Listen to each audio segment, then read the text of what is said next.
దేవుడు అంటే మానభంగాలు చేయకూడదు.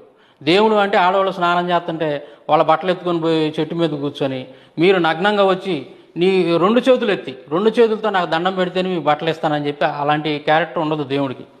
తర్వాత దేవుడు అంటే భర్త లేని సమయంలో ఇంట్లో పోయి లేదా భర్త రూపంలో పోయి ఆడవాళ్ళని మానభంగాలు చేయడు.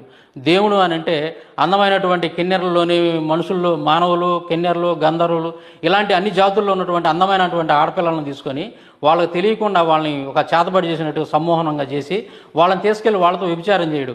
భార్య రాగానే భార్యను చూసి సిగ్గుతో తలంచుకోడు. ఇట్లాంటి మినిమం కామన్ సెన్స్ ఉన్నటువంటి విషయాలన్నీ కూడా ఆ తప్పులన్నీ చేసేటటువంటి వాళ్ళందరూ కూడా వాళ్ళని మనం దేవుళ్ళుగా ఎలా అంగీకరిస్తాం? ఈ రోజు చెప్తున్నానండి, ఎక్కడైనా సరే ఒక స్త్రీని మానభంగం చేసాడు ఒక వ్యక్తి అని అంటే ఆ వ్యక్తిని మనం ఎంత నీచంగా చూస్తాం. అలాంటి వాడిని తీసుకొచ్చి మన ఇంట్లో పెట్టి పూజ చేసుకోం కదా. ఎవడైనా కానీ ఒక ఈ విధంగా ఘోరమైనటువంటి అక్రమాలు అన్యాయాలు చేసినటువంటి వాడిని మనం